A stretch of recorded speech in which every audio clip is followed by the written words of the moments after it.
अस्सलाम वालेकुम। यासीन आपके साथ हाजिर है मॉर्निंग ब्रीफिंग में। आज इस हफ्ते का 4th वर्किंग डे है, जुमेरात का दिन, थर्सडे, और डेट है आज 18 जून। इस साल का ये 6th मंथ चल रहा है और अब ये छठा महीना भी तकरीबन अब ख़त्म होने पर है, यानी बाई या सेमी एनुअल जो आपके पास जो मंथ होता है वो 6 महीने इस साल के ख़त्म हो जाएंगे और 6 मंथली या 2 क्वार्टर की जो क्लोजिंग होती है इसकी भी बड़ी इंपॉर्टेंस होती है। जैसे कि मैं हमेशा आपसे ये कहता हूँ कि वीकली बेसिस पे या मंथली या क्वार्टरली या सेमी एनुअल जो क्लोजिंग्स होती हैं मार्केट की वो बड़ी अहमियत की हामिल होती हैं। तो बहरहाल आज 18 है, अभी 12 दिन बाकी हैं इस महीने को ख़त्म होने में, और जो सूरत हाल मार्केट के हवाले से वो चल रही है वो आपके सामने अभी कुछ देर के बाद, यानी जब ये YouTube क्लिप अपलोड हो रही होगी तो हमारे पास सबसे इम्पॉर्टेंट स्विस नेशनल बैंक की इंटरेस्ट रेट का अनाउंसमेंट आने वाला है आफ्टर 10-20 मिनट्स के बाद, लेकिन ये अपलोड हो चुकी होगी तो आप लोग खुद देख लीजिएगा क्योंकि 12:30 का टाइम है, अभी इस वक्त 12:20 टाइम हो रहा है। तो बहरहाल ये बड़ा इंपॉर्टेंट होता है। ये बताने का मकसद ये होता है कि आज से एग्जैक्ट तकरीबन 5 साल आप कह लीजिए कि 15 जनवरी 15 जनवरी 2015 का ये वाक़या है कि यही स्विस नेशनल बैंक जिसको हम लिबोर रेट भी कहते हैं, और इसका रिपोर्ट आने वाली थी आज से 5 साल पहले, तकरीबन 5.5 साल पहले, और लोग इसका नॉर्मली कोई इतना इंतज़ार नहीं कर रहे थे। तो जब इसकी रिपोर्ट आई तो हमने ये देखा कि जो स्विस करेंसी है जिसको स्विस फ्रैंक हम कहते हैं, ये 3000 point within 1 hour move कर गई। बहुत सारे अकाउंट वॉश आउट हो गए, बहुत सारे लोगों को millions and billions of dollar का यकीनन लॉस हुआ होगा बैंकिंग सेक्टर में, या इंडिविजुअल जो इन्वेस्टर्स हैं उनको इसमें ह्यूज लॉसेस हुए होंगे अगर उन्होंने शॉर्ट सेलिंग की हुई होगी। क्योंकि मार्केट में जब ये अनाउंसमेंट हुआ स्विस नेशनल बैंक का आज से 5 साल पहले, 5.5 साल पहले, कि उन्होंने अपना इंटरेस्ट रेट नेगेटिव टेरिटरी में पहली बार, हिस्ट्री में पहली बार अपना इंटरेस्ट रेट नेगेटिव टेरिटरी में लेकर आ गए, यानी वो तमाम लोग जिन्होंने इन्वेस्टमेंट की हुई होती है बैंक्स में और बैंक से वो माहाना रिटर्न्स हासिल कर रहे होते हैं जिसको हम इंटरेस्ट कहते हैं, वो इंटरेस्ट खत्म कर दिया गया। ना सिर्फ खत्म कर दिया गया, जीरो कर दिया गया, बल्कि उसको नेगेटिव टेरिटरी में लेकर आ गए। ये पहली बार स्विस नेशनल बैंक ने किया, लेकिन इससे पहले हम जापान का इंटरेस्ट रेट माइनस यानी 10 बेसिस पॉइंट बहुत अरसे से देख रहे हैं। अच्छा, इन्हीं बेसिस पे हम ये देख रहे हैं कि पिछले दिनों यूरोपियन सेंट्रल बैंक ने भी अपना इंटरेस्ट रेट जो डिपॉजिट फैसिलिटी रेट है वो इन्होंने नेगेटिव टेरिटरी में लेकर आ गए, माइनस में लेकर आ गए, और -50 बेसिस पॉइंट उनका फैसिलिटी डिपॉजिट रेट चल रहा है। बहरहाल आज इस वक्त अभी कुछ वक्त के बाद स्विस नेशनल बैंक का इंटरेस्ट रेट अनाउंस होने वाला है और उनका अनचेंज की ही फोरकास्ट है कि -75 बेसिस पॉइंट ही इंटरेस्ट रेट उनका रहेगा। अच्छा, इसका जो मकसद है मेरा ये बयान करने का, उसको मैं रिलेट कर रहा हूं अमेरिका के सेंट्रल बैंक के साथ। कल और परसों 2 दिन अमेरिकन सेंट्रल बैंक के जो फेडरल रिजर्व बैंक के चेयरमैन है मिस्टर जेरोम पावल, उनकी टेस्टिमनी चल रही थी और उनके कमेंट्स को हम ये तलाश करते रहे कांग्रेस के सामने। जो बैंकिंग कमेटी है उसमें उनका जो टेस्टिफाई उनको किया जा रहा था और उनसे पूछा जा रहा था कि ये 6 महीनों में उन्होंने जो भी इकदाम किए तो उसका क्या पॉजिटिव रिएक्शन या क्या पॉजिटिव बेनिफिट मार्केट में या एक आम आदमी को मिला। बहरहाल वो टेस्टिफाई हुआ और उस पर मार्केट में कोई बहुत बड़ी मूव तो नहीं आई, लेकिन उनसे हमें इशारे, हम कह सकते हैं कि जो इशारे हमें मिले हैं वो यही मिले हैं कि जनाब जो इंटरेस्ट रेट है वो नेगेटिव टेरिटरी में लाया जा सकता है। जिस तरीके से हम ये देख रहे हैं कि यूरोपियन सेंट्रल बैंक में इंटरेस्ट रेट नेगेटिव चल रहा है, स्विस नेशनल बैंक का नेगेटिव इंटरेस्ट रेट है, जापान का इंटरेस्ट रेट नेगेटिव टेरिटरी में चल रहा है, तो why not American central bank या फेडरल रिजर्व बैंक अपने इंटरेस्ट रेट को नेगेटिव क्यों नहीं कर सकता? तो कल जो टेस्टिमनी हुई है उसमें हम इशारा यकीनन ये कह सकते हैं कि अमेरिका इस टूल को एक्सरसाइज जरूर करेगा सूनर और लेटर। आजकल जिस तरीके से 2-3 दिन से दोबारा से पूरी दुनिया में लॉकडाउन और शटडाउन का सिलसिला, जो second wave of corona virus की हम बात कर रहे हैं, वो दोबारा से शुरू हो चुका है। बीजिंग में सख्त लॉकडाउन है, अमेरिका, ब्राजील, यूरोप के कई जगहों पे दोबारा से लॉकडाउन किया गया है, लेकिन ज्यादातर हम 70-80% ये देख रहे हैं कि रीओपनिंग की तरफ इकोनॉमीज जा रही हैं। लेकिन कल की जो खबर हमारे पास बीजिंग के हवाले से कि वहां पे लॉकडाउन हो रहा है और बिल्कुल उन्होंने शटडाउन कर दिया है, तमाम इलाके बंद कर दिए हैं, तो इन बेसिस पे हम ये देख सकते हैं, इसको हम रियलाइज कर सकते हैं कि अमेरिका भी इस लाइंस पे अब चलना शुरू हो रहा है कि वहां पे इंटरेस्ट रेट नेगेटिव टेरिटरी में लाया जाए। अभी इस वक्त अमेरिका का इंटरेस्ट रेट 0% और 0.25% तक चल रहा है, लेकिन इसमें गुमान है, जो शक व शुबाहत एक आम आदमी के हैं, वो यकीनन ये हैं कि अमेरिका अपना इंटरेस्ट रेट सूनर और लेटर रिड्यूस कर देगा और नेगेटिव टेरिटरी में लेकर आ जाएगा।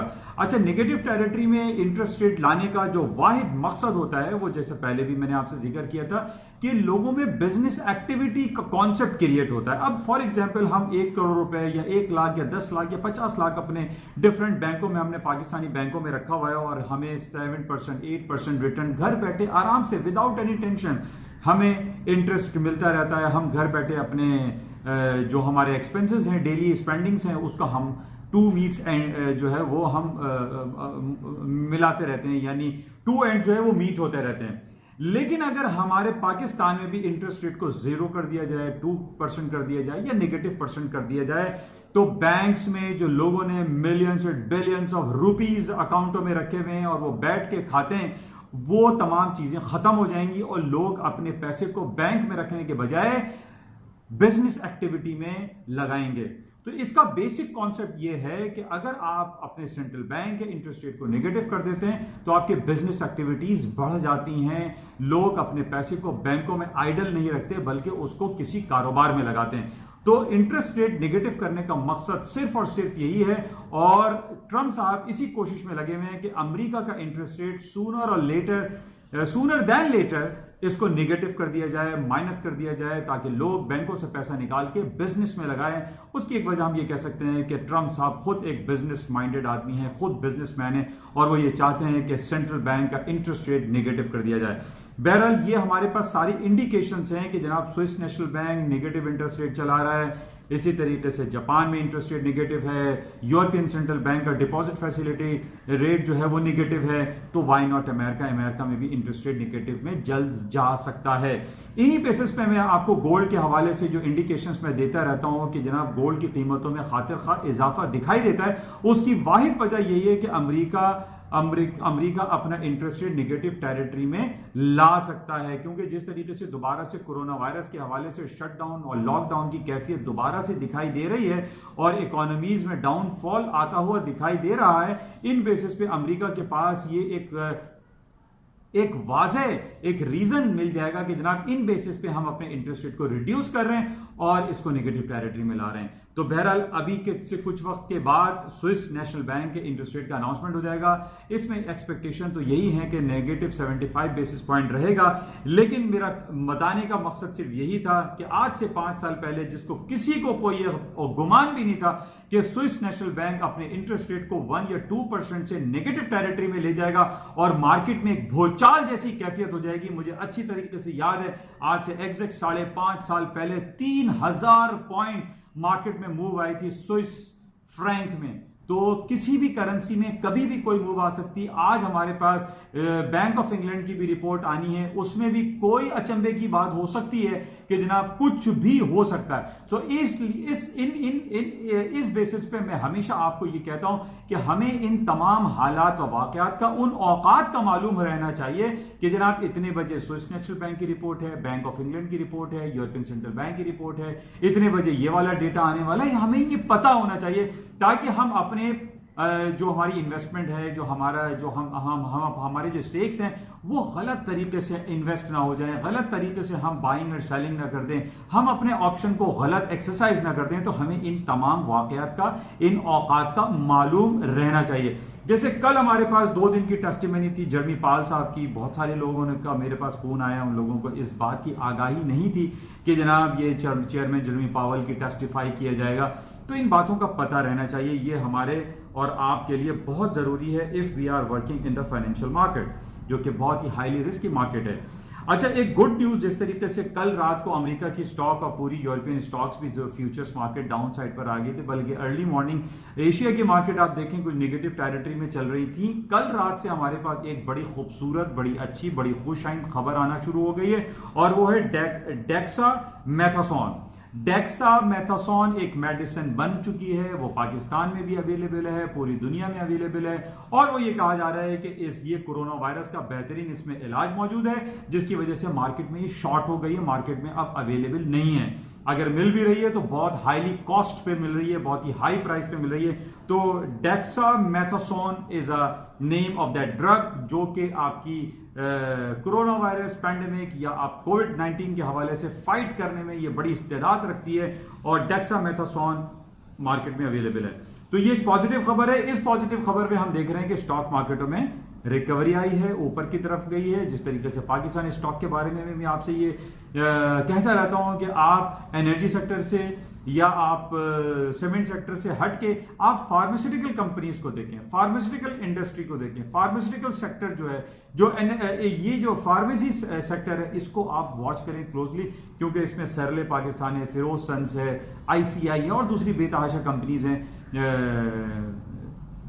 उनको आप वॉच करें। उसके अंदर आपको पोटेंशियल एग्जिस्ट होता हुआ दिखाई देगा। बहरहाल ये बड़ा इंपॉर्टेंट है। आज शाम को 5:30 बजे भी हमारे पास एक जॉबलेस क्लेम की रिपोर्ट है, जो कि वीकली बेसिस पर आती है। ये आज जो प्रीवियस था उससे कुछ बेहतर आने की फोरकास्ट है। 1300K 1540K था, 1300K बेहतर आने की फोरकास्ट है। ये भी एक इंडिकेशन है जिस पे स्टॉक मार्केट है आज हम देख रहे हैं तो कुछ पॉजिटिव टेरिटरी में है। नेस्डैक 10,000 के बैरियर को क्रॉस कर चुका है, उसके ऊपर ही तकरीबन मार्केट चल रही है, पोटेंशियल एग्जिस्ट करता है स्टॉक मार्केट में। अभी भी मैं आपसे ये नहीं कह सकते कि मार्केट में कोई फॉल डाउन आ जाएगा, कोई बहुत स्लम्प आ जाएगा, कोरोना वायरस फैल रहा है, तो नो, ऐसी कोई बात नहीं है। America is a big economy, वो अपनी इन तमाम उसके पास डिफरेंट टूल्स में आपसे बताता रहता हूँ कि उनके पास स्टिमुलस पैकेजेस हैं, उनके पास बजट है, वो डिफरेंट टूल्स यूज कर सकते हैं और अपने हालात को बेहतर करने की बड़ी कैपेबिलिटी रखते हैं। तो बहरहाल ये बड़ा इंपॉर्टेंट था। और आज हमारे पास jobless claim, Bank of England and Swiss National Bank की इंपॉर्टेंट रिपोर्ट्स हैं, जो कि कुछ वक्त के बाद और शाम तक आपको रिपोर्ट्स मिल जाएंगी। इनको क्लोजली वॉच में रखें।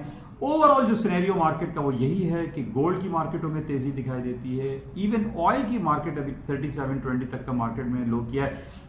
ऑयल भी हायर साइड पे, आई पर्सनली फील कि ऑयल ऊपर की तरफ जाएगा। अपार्ट फ्रॉम दीज के जनाब कोरोना वायरस की वजह से दोबारा से लॉकडाउन की सिचुएशन क्रिएट होगी। जैसे कि मैंने पहले भी आपसे कहा था कि चाहे वो लॉकडाउन वाली सिचुएशन हो, कोरोना वायरस का सिलसिला हो, या ये आपका जो रेसिज्म, एंटी रेसिज्म के हवाले से बातें हो, ये पुरानी हो चुकी हैं, ये डिस्काउंट हो चुकी है। इनकी खबरों पर मार्केट में कोई बहुत बड़ी मूव नहीं आ सकती, ये कंट्रोलेबल है। अब जिस तरह से डेक्सामेथासोन की खबर आई है, ये तमाम जो सिलसिले हैं ये कंट्रोल हो चुके हैं या कंट्रोल हो जाएंगे, और ये पुरानी खबरें हो गई हैं। इन पुरानी खबरों पे मार्केट में स्लम्प नहीं आएगा, मार्केट है ऊपर की तरफ है, स्टॉक मार्केट में तेजी है। गोल्ड सिल्वर इस वजह से ऊपर आ रहे हैं कि अमेरिका में इंटरेस्ट रेट कट होने की जो इंडिकेशंस हैं वो आपके सामने हैं। तो बहरहाल बाय करके चांस लें, सेलिंग से चांस लें। गोल्ड की मार्केटों में तेजी है, स्टॉक्स मार्केट में तेजी है, ऑयल मार्केट में तेजी है। ये मेरी अपनी कैलकुलेशन से, ये गलत भी हो सकती है। मैं इसमें, आपको पता है, इस फाइनेंशियल मार्केट में आप गारंटी कभी कुछ नहीं दे सकते। ये आपका डिस्क्लेमर होता है कि आपकी एक स्टडी होती है, आपकी एनालिसिस होती है, आप ऑन द डिफरेंट बेसिस पे आप जज कर रहे होते हैं चीजों को। तो बहरहाल आप चांस लें, बाय चांस लें, लेकिन कोई सर्टेन नीचे के स्टॉप्स लगा के चांस लें। और जहां तक टेक्निकलिटीज की बात है, हम अक्सर पढ़ते रहते हैं कि जनाब वो इलियट वेव थ्योरी में ये बन रहा है, इलियट वेव ये इंडिकेट कर रहा है, और जनाब वो RSI ये आपको इंडिकेट कर रही है। तो वो RSI है, चाहे वो इलियट वेव हो या मूविंग एवरेजेस हो, ये ब्रेक भी होते हैं। इसीलिए मैं आपसे यही बारहा ये कहता रहता हूं कि ये जितने भी आपकी टेक्निकलिटीज हैं ये फेल नहीं होते, फेल हम और आप होते हैं। टेक्निकल्स तो आपको परफेक्ट इंडिकेट करते हैं कि ये लेवल ब्रेक हो गया, तो अब आप बाय करें, सेल की जगह बाय करें, बाय की जगह सेल करें। तो आपको टेक्निकल्स को, इन चीजों पर आपको फोकस करना चाहिए। तो बहरहाल ये एक इंपॉर्टेंट न्यूज़ थी जो कि आपके साथ शेयर की गई। इंशाल्लाह राब्ते में रहेंगे। और जाते हुए एक बड़ी गमनाक कल खबर थी और वो हमारे लिए थी जनाब मोहतरम तारिक अजीज साहब, जो कि बचपन से हम नीलाम घर एक प्रोग्राम देख रहे होते थे और हमने बहुत कुछ सीखा है। ये बैतबाजी का मुकाबला हो, जो जनरल नॉलेज के हवाले से हो या करंट अफेयर्स के हवाले से जो मालूमात थी, ये तारिक अजीज साहब के मरहून मिन्नत ही रही। और हम ये कह सकते हैं वो पायनियर थे। उन्होंने ये तमाम चीज़ें स्टार्ट की थी, हम लोग बचपन से उनको देखते रहे। कल हमें अफसोस हुआ कि जनाब मोहतरम तारिक अजीज साहब इस दुनिया फ़ानी से कूच कर गए। अल्लाह उनकी मग़फ़रत फरमाए और उनके पसमंदगान को सब्र जमील अता फरमाए। इंशाल्लाह राब्ते में रहेंगे। शुक्रिया, थैंक यू।